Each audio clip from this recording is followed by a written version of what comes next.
মঙ্গলবার দুপুরে হঠাৎ করেই সচিবালয়ের সামনে জড়ো হতে থাকেন রাজধানীর বিভিন্ন শিক্ষা প্রতিষ্ঠানের শিক্ষার্থীরা।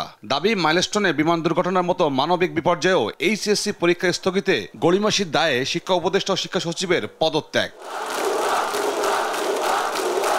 স্লোগানে স্লোগানে প্রকম্পিত হয়ে ওঠে পুরো এলাকা। ফেস্টুন নিয়ে প্রতিবাদ জানাতে থাকেন তারা। বেলা বাড়ার সঙ্গে সঙ্গে বাড়তে থাকে শিক্ষার্থীর সংখ্যা। সচিবালয় ছাড়িয়ে আন্দোলন ছড়িয়ে পড়ে জিরো পয়েন্ট থেকে মৎস্য ভবন পর্যন্ত।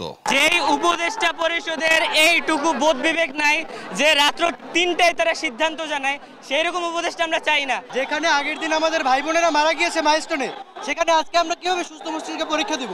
কালকে সারা রাত কোনো ছেলে মেয়ে আমার মনে হয় না যে ঠিকমতো পড়াশোনা করতে পেরেছে। শিক্ষা উপদেষ্টা ও শিক্ষা সচিবকে ভুয়া ভুয়া বলে স্লোগান দিতে থাকে আন্দোলনকারীরা। এ সময় সচিবালয়ের প্রধান ফটকের সামনে উপস্থিত যৌথ বাহিনীকে উদ্দেশ্য করে স্লোগান দিতে থাকেন তারা। ওদেরকে প্লিজ আপনারা বুঝান, আমার বন্ধুরা ভিতরে আটকা পড়ছে। ওরা অতর্কিত হামলা করছে, আমাদেরকে গুলি শুধু করছে, অনেকের পর ককটেল শুধু মারছে। কেন আমাদের করবে? এই যে ব্লড মারা হয়েছে আমাদের সেনাবাহিনী পুলিশ, এই যে অনেকে হাত পা ভেঙে গেছে, ওরা কিভাবে এক্সাম দিবে? আমরা পরীক্ষার্থী না। দুপুর ৩টার পর সচিবালয়ের প্রধান ফটক ভেঙে ঢুকে পড়েন বিক্ষুব্ধ শিক্ষার্থীরা। এ সময় সচিবালয়ের ভেতরে একাধিক গাড়ি ভাঙচুর চালান তারা। পরে যৌথ বাহিনী কঠোর অবস্থানে যায়। এক পর্যায়ে শিক্ষার্থীদের উপর লাঠিচার্জ ও সাউন্ড গ্রেনেড ছোড়ে আইনশৃঙ্খলা রক্ষাকারী বাহিনী। শিক্ষার্থীদের ভাঙচুরের কথা জানান সচিবালয়ের কর্মকর্তারা।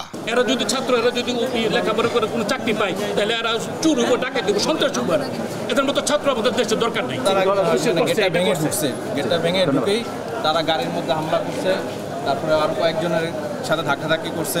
আসলে ছাত্র হলে তো এগুলো তারা করতে পারবে। ভাঙচুরের সময় আমি তো আমার নিজের জীবন তো বাঁচাইতে হইব। গাড়ি হ্যাঁ তো কোনো স্টেশনে কখন মেরালায় ওই যে কাঠের আর কি ইট কাঠের লাঠি এগুলো দিয়ে। এরপর শিক্ষার্থীরা সচিবালয় থেকে বের হয়ে বাইরে সচিবালয়ের ভিতরে ইট পাটকেল নিক্ষেপ করতে থাকেন। এ সময় বাহির থেকে পুলিশ সাউন্ড গ্রেনেড ও টিয়ার শেল ছোড়ে। এমন উদ্ভূত পরিস্থিতিতে শিক্ষা মন্ত্রণালয়ের জ্যেষ্ঠ সচিব সিদ্দিক জোবায়েরকে প্রত্যাহারের সিদ্ধান্ত নেয় অন্তর্বর্তী সরকার। তৌফিক মাহমুদ মুন্না, দেশ টিভি, ঢাকা।